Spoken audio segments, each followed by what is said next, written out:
Hello, guys, and welcome back to the podcast. I am super excited to be on here today, and I have a special guest. Her name is Grace. So, Grace, why don't you tell us, before you tell us what you do, because I feel like so many people just go straight into like, oh, what do you do? Like, who are you as a person, and what are some things that you like, are interested in, and dive deep on those first before you kind of tell us what you do.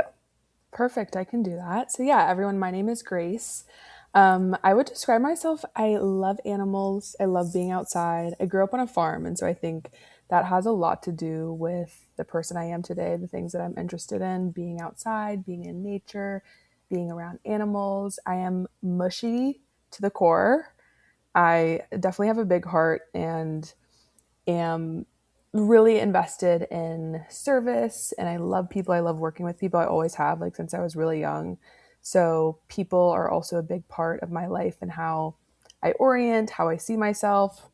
I'm also really silly and goofy. I think we're both in a field that I don't know for you, but like for me, I felt, I think, pressure throughout my career to be very professional.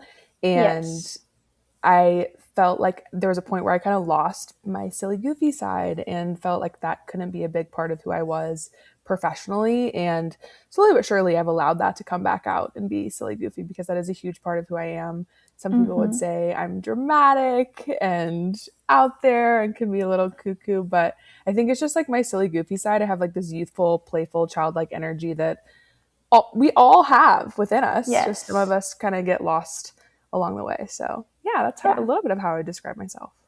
I feel like I also sometimes I go through like extremes where I am like, oh, be more professional, and then I'm just like, oh, be more goofy, and I just need to kind of like find the balance between the two because a lot of the times I think you need to show up and be like this authority figure, and it's like at the end of the day, people just want to be able to relate to you as well. So I get that, I totally agree. Being a but human and also, yes, what is your favorite animal? okay, so I was a horse girl. Why can I see that actually? I was a horse girl. So I grew up on a farm with horses and cows Okay. and loved the horses. I rode growing up, and my dad also bred thoroughbreds, which is like a racehorse, and he would have me That's help cool. him break them in though. So I was like getting on these horses before they like really could be actually ridden, and that was a little That's crazy, but scary. yeah, it was like one time I got thrown into a fence and I was like, I don't think I want to do this again. I think, Dad, you need to have somebody else do this. Oh my I don't want to be gosh. like the test bunny for this. But yeah, I love horses. I love dogs. I love dolphins. I love so many. Dolphins. I love Okay, you so love many all animals. of them. Yeah, I love I so love many it. animals. What's your favorite animal? Domestic, obviously dogs, but like like not. I don't know. That's a good question. I think monkeys are so interesting just because they act so similarly to humans. I think monkeys are really interesting too. What was the little baby monkey that had the little stuffed animal that everyone was freaking out about? Do you remember that? I remember seeing a video, I was thinking about maybe on that today, TikTok or actually. something. I don't remember. It's okay. Okay, so where do you live? And like, do you live where you grew up or no? Yeah, I live in Atlanta, Georgia. So I grew up like 45 minutes outside of the city of Atlanta, Okay, but I did grow up in Georgia. And yeah, I've been here. I went to college in North Carolina, but I've been in Georgia pretty much my entire life, which we're fixing to change. really? You're Yeah. moving? I'm going to start traveling and Okay, like be kind of I don't really like the word nomad because I don't feel like I'm going to be a nomad, but I'm going to be like yeah, Airbnb-ing places and just be bopping around, that's traveling a fun. little So bit. like, you're Yeah. gonna like still have your place where you live and just So my mom has a condo in Atlanta, so I've moved in here so that I don't have to sign a lease. And smart. essentially, I'm just going to leave my stuff here and travel around. That's super smart. Yeah. And Yeah. you don't I'm have to excited. like pay for a lease or Yeah. anything. Because I was like, I don't, if I'm going to be like if I'm going to spend like 2.5 to 3 weeks a month in another place, I'm not paying for a lease. No, Like, I it's feel like that'd like be such a waste. such a waste. So yeah, I'm going to leave my stuff here and then just travel a little bit. I've never That's done that in my life, so I'm exciting. excited about it. Yeah. Where is the first place you're gonna go? Austin for next retreat. Really? Yeah. Yes, I'm Yeah. going. I'm so excited. Yeah, I'm gonna be there for like I think 12 days total. So that's my Wow, first spot, and then I have to figure out the rest of it. I'm not really love that. I'm not type A Me about neither. most things. So like planning, I'm like, oh, I'll just see where the wind takes me.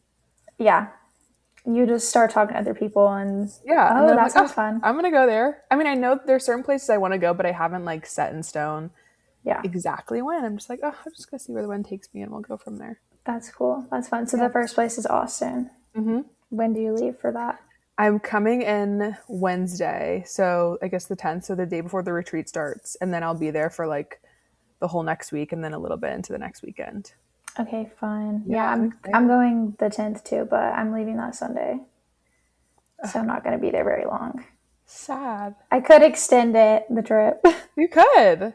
Where are I you? Where do could. you live? I live in Kansas, Wichita, Kansas. Wichita, Kansas. I Yeah, don't know anything about yeah. Wichita. What's It's Wichita like? it's one of the like the second biggest city in Kansas, aside from Kansas City. Okay. So it's not like it's rural or anything. But yeah, Are you from? I lived or I grew up an hour south of here, like on the Oklahoma Kansas border. Okay. So southern. Southern. It's so interesting because being from Georgia, I think this is the South. But I think then that is too. but I then think people both are. like but is there like a different are you guys a different type of Southern than us? Yeah. Like what type of what's this like we're like, we're Georgia peaches and people like to drive trucks and I go don't to know baseball because games. Kansas could technically be considered Midwest, but I don't feel like Midwest because I'm not like in Illinois, Yeah. I feel Nebraska. like you have a little Southern twang too. Yeah, I do. But Yeah. I think it's just because like I'm almost literally from Oklahoma because we're like 5 miles from the state line. Yeah. Okay. So what do people do in Wichita? Work. Wichita is like a bit obviously work. Everyone works, but like Wichita is huge in aviation, so it's like Okay. considered like the air capital of the world. Okay. So majority of the airplanes are built in Wichita. Oh, interesting. So there's a Okay. bunch of I don't know if you've heard of like Textron Aviation. It's like a big corporate company. Okay. Textron, Beechcraft. What are the other? There's just like a bunch of big Spirit Aerosystems, like my fiance's brother and dad and like all of his friends work there at the Okay. airport. Yeah. So Okay. my fiance doesn't work there, but a lot of people do. It like employs Okay. a lot of people. So Cool. that there's other than that really not much because there's Well, no like other things. yeah. I mean we That's have cool like though. good I would say good restaurants and whatnot, but nothing to like go and do. You know, like Austin, I feel like there's so much to So much do stuff to do. Yeah. and to see, and it's such like an active place. Where I Totally. live, it's not that way because there's not like a big like city life. Like yeah, there's a downtown, but it's not like a City, city. huge like city. Like it's not like Yeah. Atlanta or Dallas or no, Yeah. That makes very sense. small compared to that. So we live kind of like we don't even live anywhere close really to the city. So Are we you in the like live country? out Are you in the in the pasture. country? Rarely. I mean, we do have neighbors, but it's just like not a city feel. Okay. But That's where nice I though. actually am from, like we lived in the country. Okay. Yeah. That's cool. I've never met So yeah, anyone from Wichita, so you'd be the yeah. first. That's I cool. know not a lot of people have. So, but it's nice. It's quiet, and like I'm close to my mom lives here, and then my sister lives in Arkansas. Okay. So that's really, and a lot of my family still lives in my hometown, which I will never live there. But that's aside from the point. Cool. So, well, yeah, okay. So tell me, explain Yeah. now, like exactly what you do, who you help, Yeah. how you got into it, all of it, because I'm Yeah. really intrigued. Yeah. So my primary occupation, it won't be for long, I'm a licensed therapist. Okay. And I've been doing that. I've been licensed for 2.5 years now. I graduated from grad school with my master's in 2023. And so I've been practicing as a therapist since then. While I was in grad school, I started working as a fitness coach for someone else. And so that's how I got my foot into the coaching industry. Was I was an Mm-hmm. assistant coach for someone else's coaching business. And I did that for 3 years, actually. So I did that pretty much until actually maybe it was like 3.5 years, because I didn't stop doing that till April of last year. So April of 2025, I quit working for her business so that I could start my own business. And so I launched, originally it was just fitness coaching. I launched that in Mm-hmm. August. I pretty quickly realized, I was like, oh, my therapeutic background makes me kind of want to work with people on a array of array of things. So I say more of like a life coaching. I work with people like career stuff, relationship stuff. I still do a little bit of health stuff, but it's more like health, like life balance. Mm-hmm. Um, some of it is personal development, like people who maybe have struggled with like anxiety or have kind of lost connection with themselves, have a lower sense of like self-worth or self-esteem. But I would say a lot of it is like career, relationship, business. They're like trying to grow in their business or grow financially. Those I would say like are the biggest things, and then some just like general life stuff. So quickly Love made a that. transition because my therapy, I don't know, I think my therapeutic background helps me with that, but I also have seen just such an array of diversity of issues there, and I was like, I can help people with more than just health, and I like that. It's like stimulating for my brain and fun to switch it up. Yeah, So yeah, it's a little bit about it. I love that. Yeah. I have wanted to like get into life coaching just because too, like there's a point where like yeah, you can help people with their fitness, but a lot of it really does come down to mindset. You're like changing people's entire perspectives, and Yeah. it's I feel like it's that's the part that I'm lacking is like being able to get into their head and be like Hmm. and it not be just like, oh, do this, like follow this Totally. plan. Yeah. I feel like it's very rare with fitness coaching that it's just fitness coaching. Like it's Mm-hmm. like the top like 1% of people you work with is they already have a good foundation. They already know what they're doing. They know macros, they know fitness and health, and they're just trying to like stay in shape or elevate a little bit. But Yeah. majority of, I mean, same for me, like the majority of the people I worked with when I was assistant coach, they needed, I was like, I'm doing way more than fitness coaching here. This is not just fitness coaching. And Yeah. I think that's the other thing of like, this is a little bit of a tangent, but when people come in to the fitness coaching space or are looking for a coach, it's like you're paying for more than a fitness coach, and you need to know that because this is an investment, because you're not just paying for a fitness coach. Yeah, no. And Yeah. I've learned that over because Friday will be my 2 year like coaching anniversary where I've Oh my started gosh. my business. Yeah. And just like the the growth that I've had with like within myself as a coach has been insane because it used to just be like, here's your plan, follow this, you check in a week. And now it's like, I know about these people's relationships and Hmm. every single thing about them and like Yeah. learning what makes them tick, what motivates Yeah. them. And it's so much more So much than, more. yeah, Something that we talk a lot about in the therapy space, which I think is the same for coaching, is like the therapeutic relationship is like the most integral part of a client's success. Like you building a relationship with that person and building trust with them and building like a leadership with them so that they like really will come to you and open up to you is like the foundation of their success. And I think it's the same with coaching, is like you have to be able to build solid relationships with people in order to yeah, be a successful coach. Like there's so much more to this than just like having education on fitness and having education on nutrition. It's like, no, you have to be able to connect with people, develop relationships with them so that you are, yeah, like that bridge between how they end up being successful within this. And if you're not good at that, I just don't think you can be a successful coach. yeah. And I feel like I'm getting better at it, but I do feel like that is like a bottleneck for me still Mm, because mm, I don't expect everyone to be like me, but I just know that I'm a person. If you give me something to do, I'm just going to execute on it. And Mm, I've come to realize like not everybody is like that. yeah. And having to teach them and like get Hmm. them to unlearn all of these things is Yeah. probably one of the, if not the hardest thing about It is. coaching. It is hard. I was actually thinking about this today because in my therapy practice, I've worked with kids, and so much of how kids learn to operate is from their environment and how parents teach them, and also them observing their parents.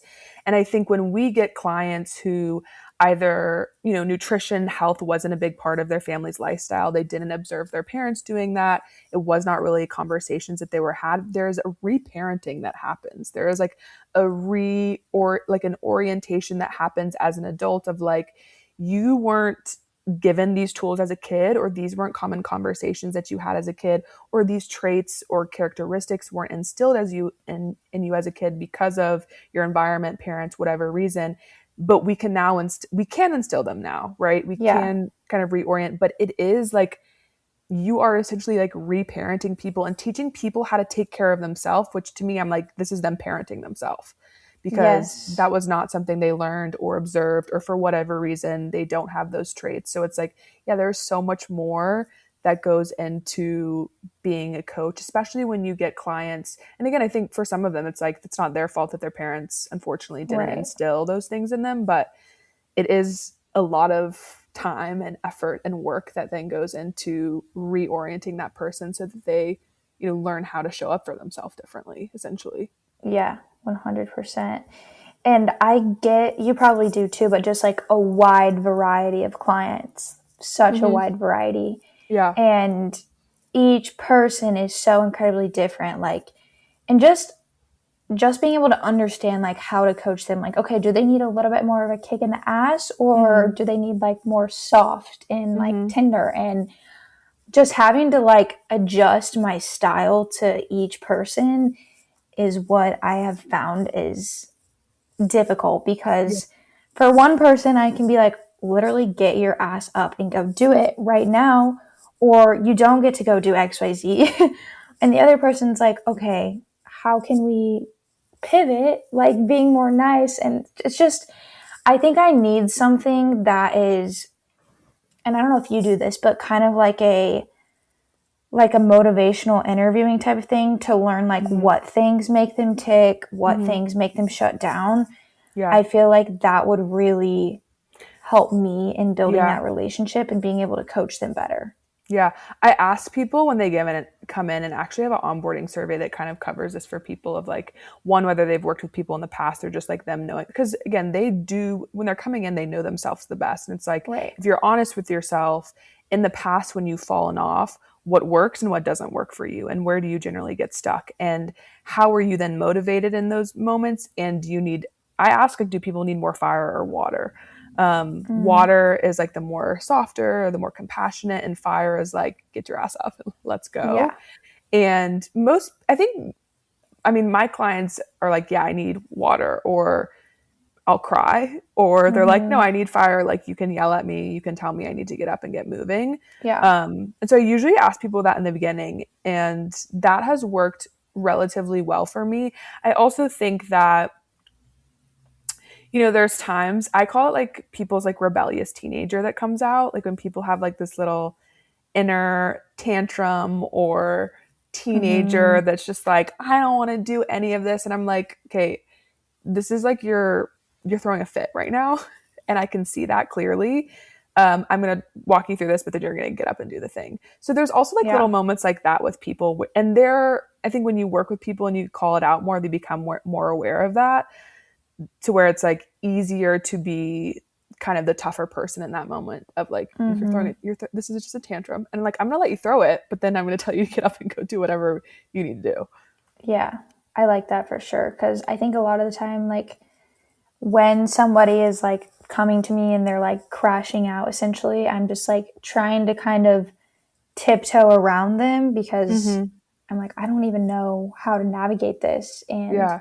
What's I'm curious, what is your worry or fear or concern or like hesitation in that moment when people come to you with a crash out or with I'm sure it's like 5-minute voice memos or Yeah, whatever. I think it's just the fact that like I'm going to come back to them with like a question to like Mm-hmm. redirect them, Yeah. and then they're just gonna like completely shut down or ghost me because I've had it happen. I've had clients where like literally she was in the middle of like crashing out, and like I don't remember what I said, but then I didn't hear back from her for like 4 months. Four Mm, months. And I yeah. was like, "Ooh, did I say something wrong?" Mm-hmm. And maybe I did, maybe I didn't. Maybe it was just that she was triggered and was fed up. Totally. But yeah, I think I'm just scared of like the rejection or the like ghosting.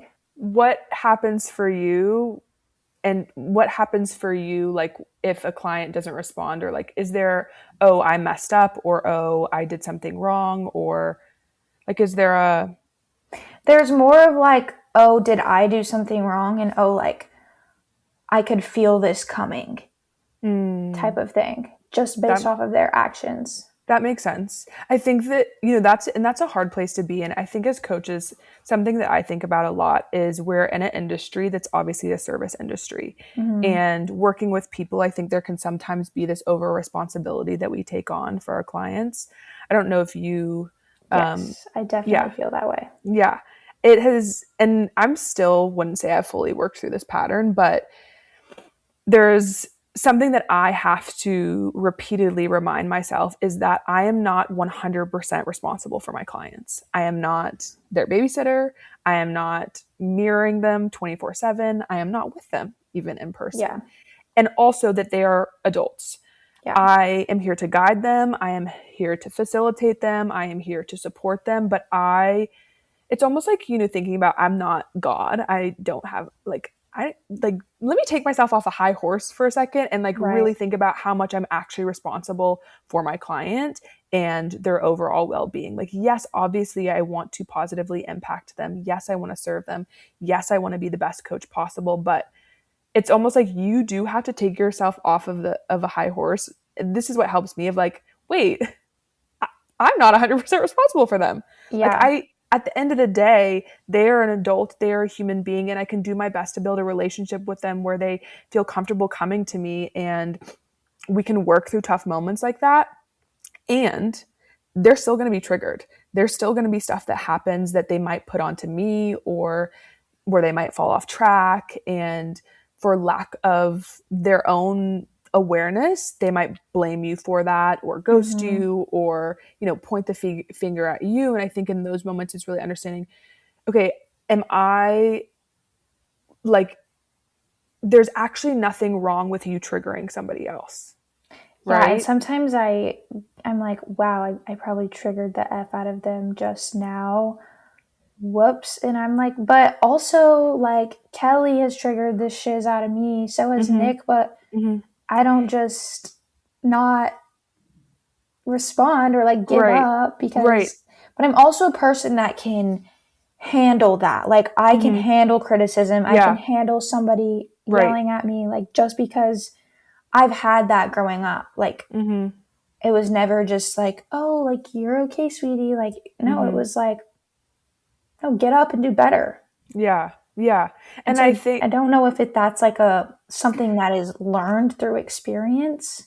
some of it definitely is. Some of it is definitely like what you've been around in your environment. I think, sometimes to people like I find people who have hold a lot of shame and are highly critical of themselves really falter under criticism or and I do think those are people who need a lot of compassion because when you meet shame with shame, it usually you're stuck.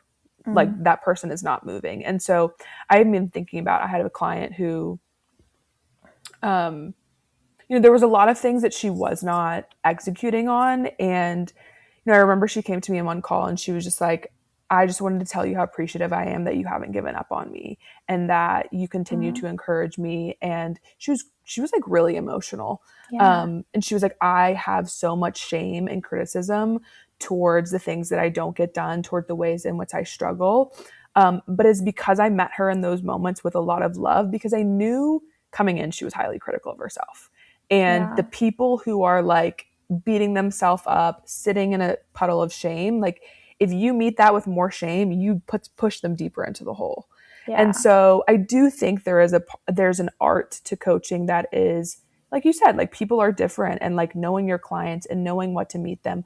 But also going back to what I was saying earlier of like, we aren't always going to get it right. We Yeah. are, and also like, it's okay if we trigger people sometimes, because that opens up space for not one just conversation, but also like healing. Like if someone comes to me and they're like, hey, Grace, I tell my clients this all the time. I'm like, if you come to me and you say, hey, that didn't sit well with me, I'm like, okay, let's talk about it. Like, I want to know what happened for you, because there's probably a learning moment here for Yeah. you, for us. And that then strengthens the relationship, because when you can come to somebody and say, ouch, like I just want to process this a little bit with you because something was activated in me. I'm like, beautiful. I Mm-hmm. would love to have a conversation with you about it. What doesn't help the relationship is when you don't, you just like ghost somebody, or you withdraw, or you don't have a conversation, or you're not honest about what was going on for you. But yeah, there is an art sometimes to that. Yeah. And I often too feel like sometimes my clients don't go like as deep as I want them to. Like Mm, I'm expecting them to like open up to me and like get deeper so they can really truly understand what's going on, mm-hmm, and they don't. And so then mm, I'm almost like, okay, I genuinely don't know how to help because you're not telling me anything. mm. Do you ask them, or is there ever like, Yes. okay? And what is their response usually? If I ask them something, they're just like, oh, like I'm stressed. I'm like, okay, what? Not everybody, but some people are. I'm like, okay, Mm-hmm. what's causing this stress right Yeah, now? yeah, And then they go into it, but then like it's so surface level, if that makes mm, sense. yeah.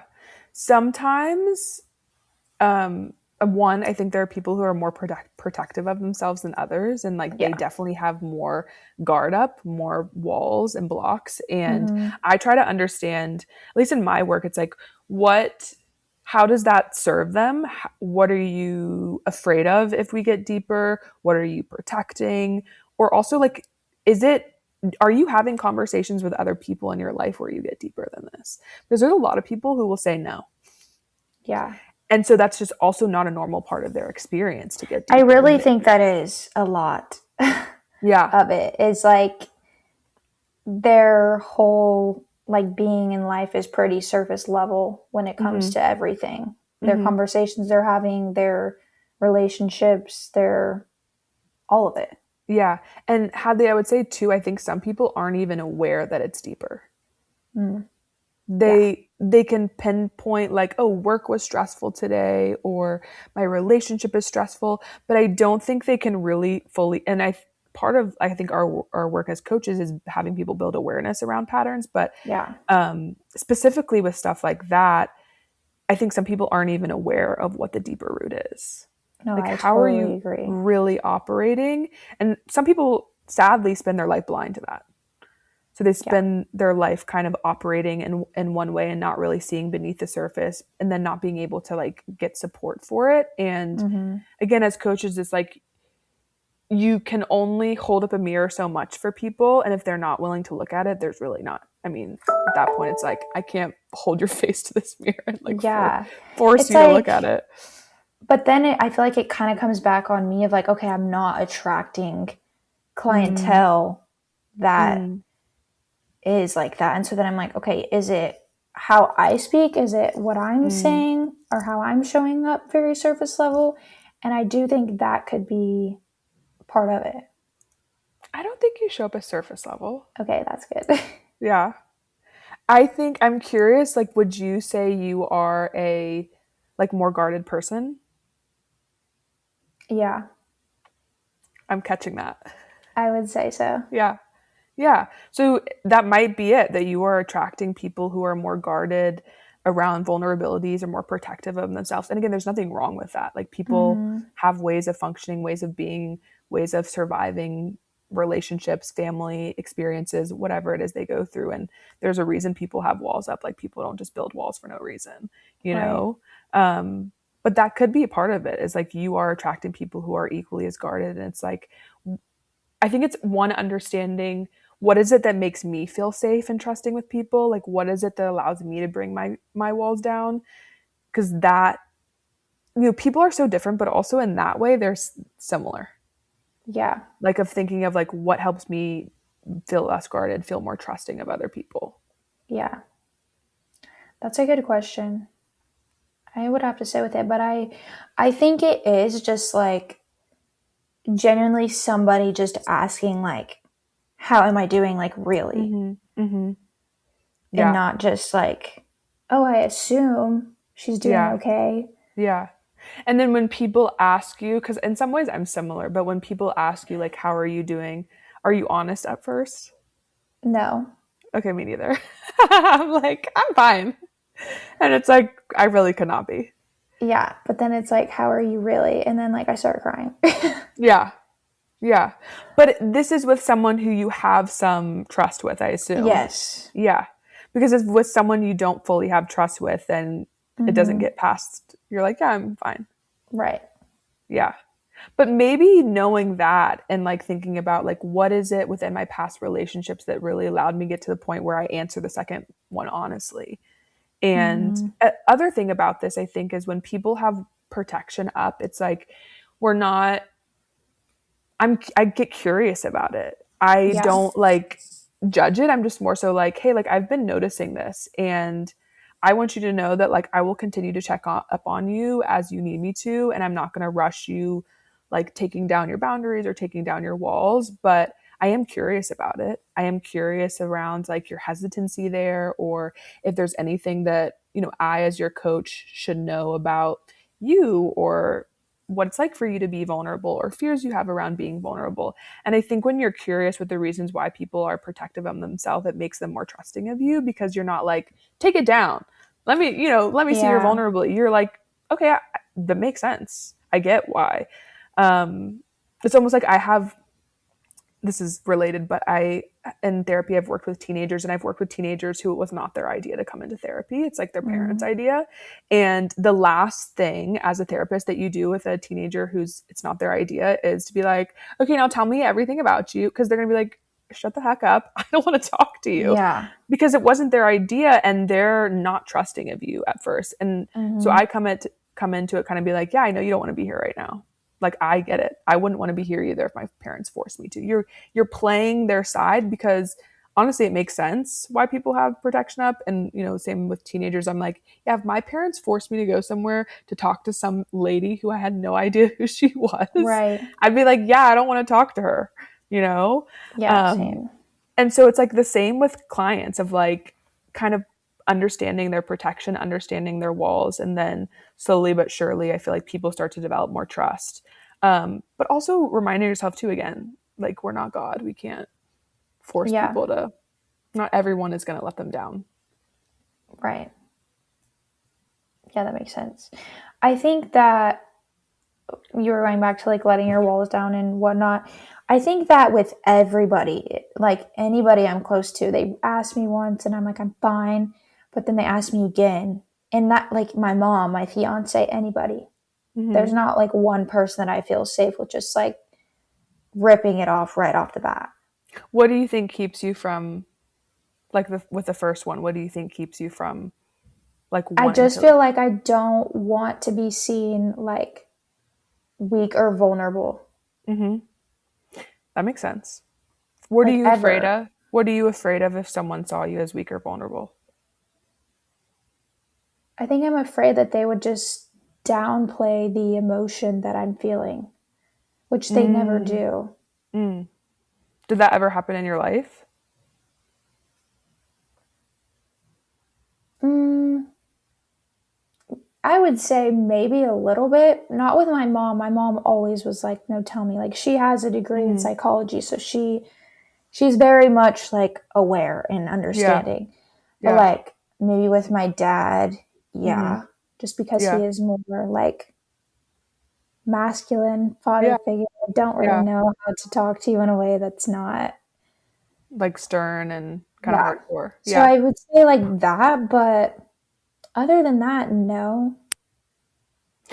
Are you because just as you're saying this, I again similar experience and it's something that I've worked through. I when I was a kid, I was super sensitive, Mm-hmm. and I still am sensitive, but I think my sensitivity is healthier now. I do think as a kid there were things like I would easily get upset over. And again, I don't think there's anything wrong with that, but it was pointed out to me a lot.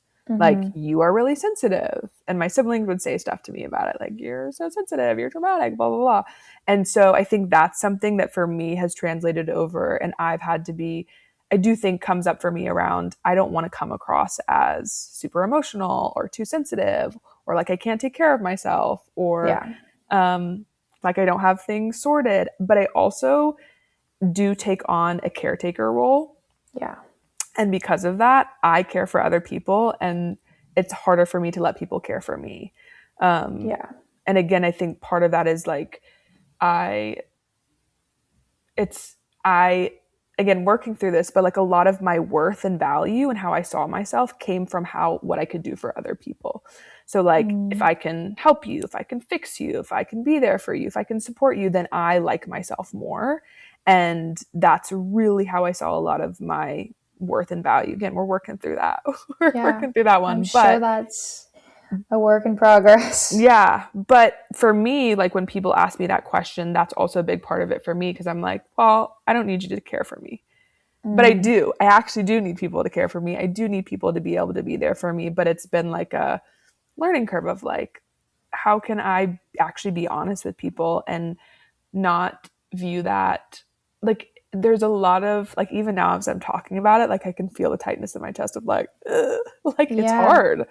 It's not easy. Yeah, I feel that. I feel like I'm kind of similar and like I derive my worth from like achieving or succeeding, and it has always been like that ever since I've Mm-hmm. been a kid of like just hyper competitive. I don't know where it started Mm-hmm. exactly, probably in school. I just wanted to be the best. Okay, I want to win the spelling contest, like I want to win all these things. And it has literally never stopped since then. And I Mm. did competitive cheer growing up, and it was like if we weren't winning, like I was like I there's nothing cool about me if I'm not Mm. winning Yeah. nationals every year or whatever Yeah. it is. Like that was my whole identity was based off like how good I was and how much that I achieved. So I think a lot of it comes down to like I don't want to be seen as a failure Mm. That makes sense. for Yeah. letting my guard down. Yeah. I'm curious about that. Like to you when you think about that of like how do you think people would perceive you in like an emotional moment? Mm-hmm. Like how to you like as you're thinking about you're like oh they would see me yeah as being a failure if I'm emotional over something or if I'm weak or Yeah, vulnerable then I'm yeah, failing. yeah. Yeah. Which Which is I don't weird. well, it's interesting. I don't know much about cheer, but I from what I know, I assume in the cheer world, like you have to be kind of hardcore, Yeah, right? yeah. Like you can't really have a moment of going down, or you're Mm, it's like that's a no no, right? yeah, I mean, like if some part of the routine that you're in messes up, like the blame's on you.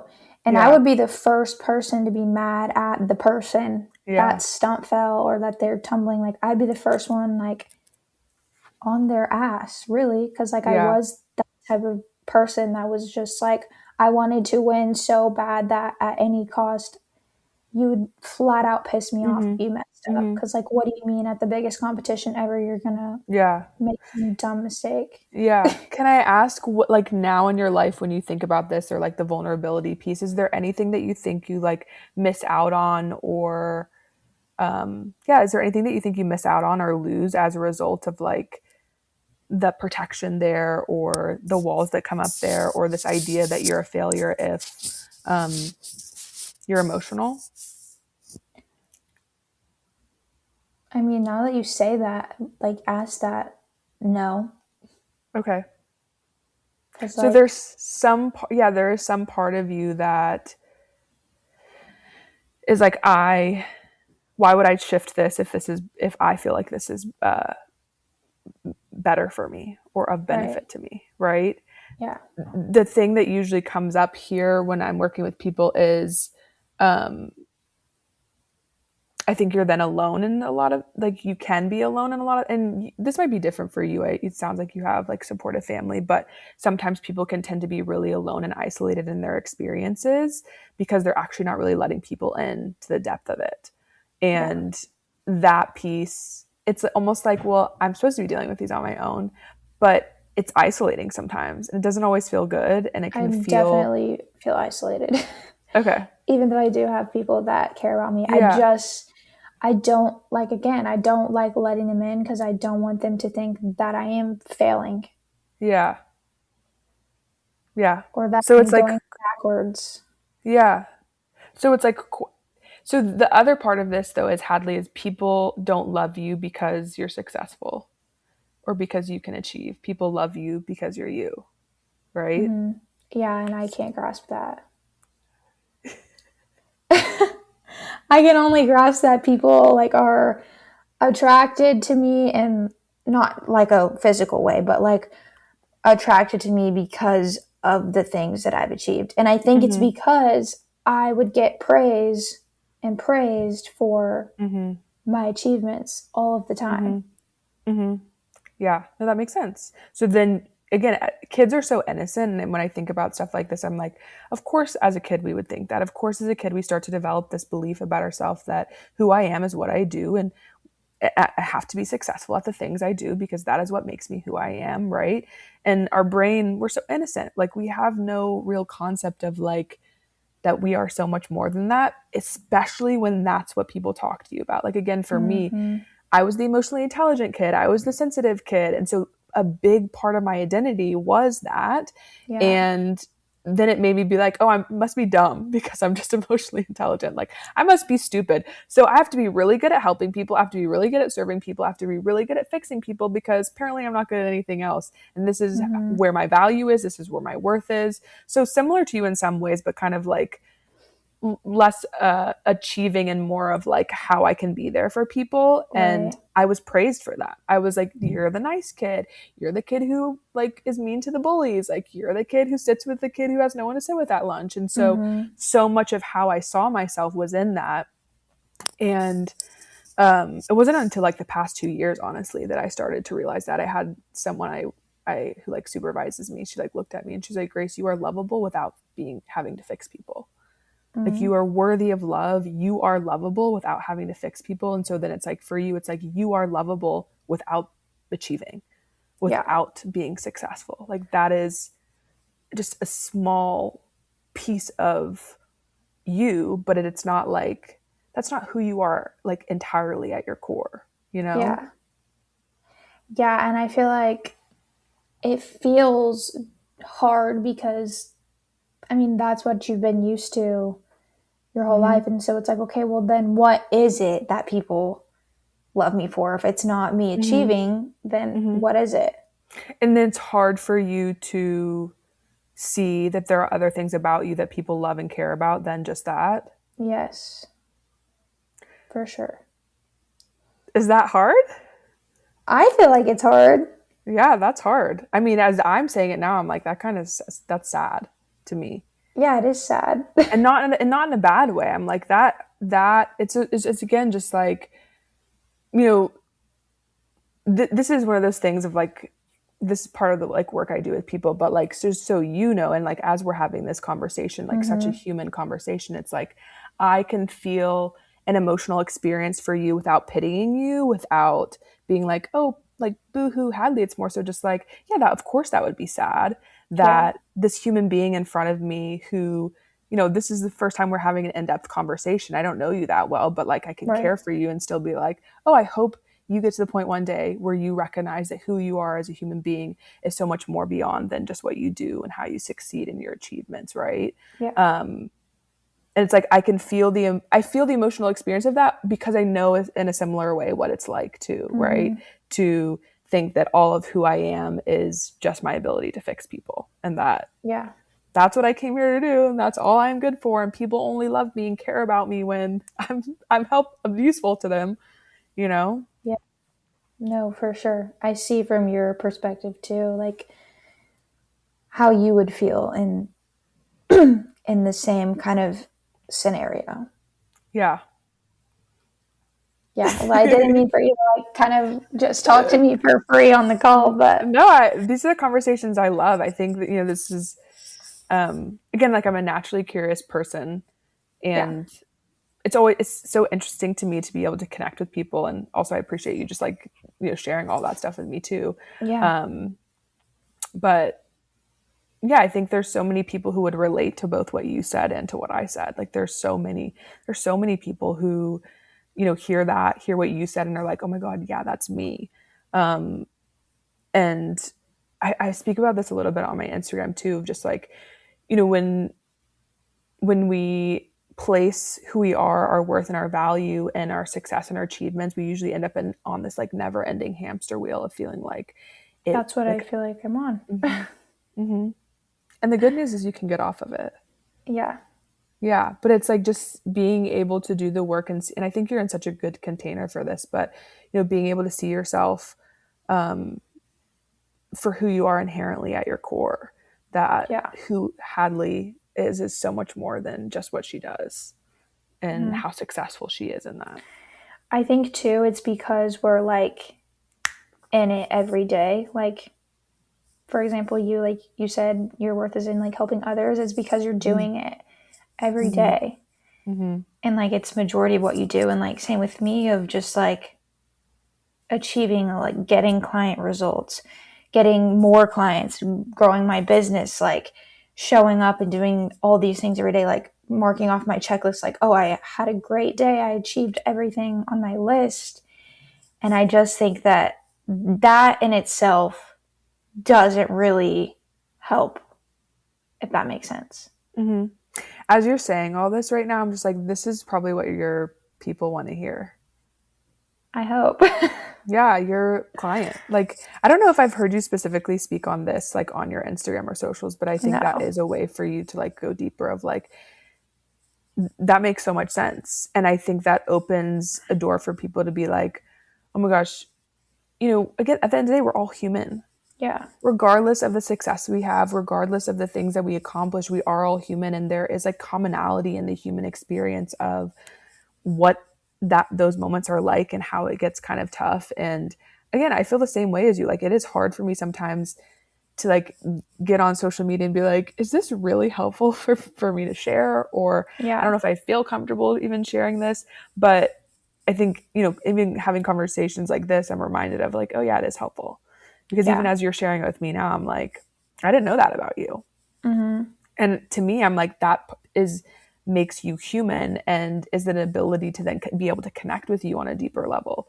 Yeah. And that serves others, but it also serves the relationships that you're in with people. Yeah, for sure. Okay, my question for you is how are you, because you said you're working through it, how are you currently working through it? Like, what are the things that you're having to do or like mental reframes that you Yeah. are doing? Yeah. So a lot of it comes up in my work. Mm-hmm. And I would say, like, kind of what I was talking about in the beginning around clients, like when I may be struggling with a client or I feel like a client isn't successful as I think they should be, or maybe I feel like I did something that I shouldn't have done. It's really those moments that I'm meeting the part of myself that tends to go into over responsibility to think like, oh, I can save them. At the end of the day, like I'm 100% responsible. Like I meet myself in those moments. I'm like, okay, you are feeling like a desperation or urgency to fix this immediately because you place your worth in your ability to help people. And so, like, Mm, my anxiety that I feel in those moments isn't really about the thing. It's about how I see myself in this moment. So like I'm like, oh, you are failure. You aren't good at helping people. You you're the reason this client is now not going to be successful because you messed up in those moments. Like, it is Yeah. all how this experience mirrors back to be how I see myself. And so I have to meet myself first with like a lot of compassion of like, one, understanding. That's what I was talking about around the over responsibility thing of like, I'm not 100% responsible for them. And it's silly of me to think that I will never mess up as a coach. It's Yeah. silly for me to think that I'm always going to get it right. It's silly for me to think that clients might not be upset with me sometimes. And I think that gives me like some peace and grounding in the moment to then be able to actually navigate it in a way that is beneficial for both my client and for me. Because what I have done in the past is when I feel like a client is slipping or, not on track, I go into overdrive. Like, I Yeah. start to try to drag them through this process, Mm-hmm. hold their hand, like way over supportive. And one, I learned that's not helpful for me, and it's not helpful for them, Yeah. because it does not serve a client to, one, work harder than them, but to, two, like, take action or coach them from your own desperation and urgency. It just Yeah. doesn't, you know? For And sure. so with client stuff, that's kind of where it goes. And then in my own relationships, I think a lot of that is being able to be more honest with people in my life. Because again, it's silly because in the past I was like, oh, I'm so vulnerable with my friends. I wasn't really. Like, I wasn't that vulnerable with them. I wouldn't really Mm-hmm. tell them unless they asked me what was going on. Like, it wasn't like I was going to reach out to them and be like, I need to talk to you right now. Like, I just didn't really ever do that. Um, And so I've been trying to be better about like allowing people to support me, being honest with people, and also just being honest with them of like, hey, like, I called even one of my friends like a few months ago and I was like, hey, like, I'm just realizing I struggle with this. Like, I struggle with being honest with you. I struggle with telling you when I'm actually struggling with something. And that helped me to just like put that out there first and then be like, so now I'm going to try Yeah. to do this more. Right. Rather than just starting to dump stuff on them out of nowhere. It helped me to come to them and say, I struggle with this. I need help with this. And I want to be more honest with you about my experiences and what's going on for me. I Um, don't really think that a lot of people have the emotional maturity to do that. I to say can't think of that. us to say that. I Yeah. can't really think of a single friend or relationship that would do that. I wouldn't even do that. It's hard. Yeah. It's hard. But I think what I had to realize was it doesn't serve me. Like, it really doesn't help me because I was feeling isolated. I was feeling very alone. I then would like get resentful towards people Mm, because I wasn't being honest with them. Like, I would get yeah. a little bit resentful, and I was like, Grace, you're resentful because you're actually not being honest with them. You're resentful because you aren't asking for support when you actually need it. And also expecting people to meet me at the level that I was at. I was like, you're not even telling them what's going on for you. So how are you expecting them to meet where you're at when they don't even have any idea what's going on for you? Yeah. Like, people can't read my mind. And Mm, so I think I had to be honest with myself of like, if I'm asking people in my life to be honest with me, if I'm asking my clients to be honest with me, then I need to start walking this walk a little bit. yeah. And again, listen, I still struggle with it. I Yeah. have a long way to go, but I definitely am more aware of it. And um yeah, trying to be more honest with people in my life of like, I don't need you to fix this. I just want to talk to you about it, Yeah. you know? I love that. Yeah. Yeah. I love all of it. I feel like I don't Yeah. have any other questions, but that was a Okay. really good talk. Yeah, it was. I loved it. I know it I was just like don't I didn't have any questions. I just kind of well, just was like, we we just can had a just yap. conversation, which is sometimes nice. Sometimes nice to just have a conversation and see where it goes. Yeah. Yeah. Well, this was so good. And how can like people like follow you or connect with you that Yeah, listen? you I can. don't have a big audience on my podcast, by the way, but It's when I okay. have guests on here, I really do. More people will listen. Beautiful. Well, you guys can find me on Instagram or TikTok. They're both GK Brown. My TikTok, I think, has a zero at the end, but GK Brown. Pretty easy. Yes. You can find Or me by her there. name, Grace Brown. Yeah. Yes, I follow you on both of them, and I'm like one of your like fans because I I'm feel a like I see I'm all of a your videos. fan. I'm a fan. Yes. I love Okay, them. girl. Well, is there anything else you want to add? I don't think so. Okay. I think it's just that I want you to know you are more than your achievements. Well, I appreciate you saying that. The helper in me is like, she's got to know. Yes, I will work on just when you were saying things that like you were doing, I was like, okay, I can apply this in this way. Mm-hmm. So, yeah, just like little things of like not achieving a certain amount of X or like just in anything really Mm-hmm. where there's Yeah. like a number or challenge involved, Yeah. not letting that ruin my day, which I do let ruin my Yeah. day. Yeah. Which would make sense then because, again, your worth and value come from your success and achieving. So, of course, it hits harder in those moments because so much of how you see yourself is attached to those things. So that makes Yeah. sense. And I think that the first step to changing that is recognizing it, having awareness of it, having compassion for it. Because, again, it's innocent. The child in you is the one that's running that. Mm-hmm. And when got to have compassion for little Hadley, who just like thought that that's who she was and thought that that's what Mm-hmm. made her unique and special and all the things of like, oh, that's so innocent. Yeah.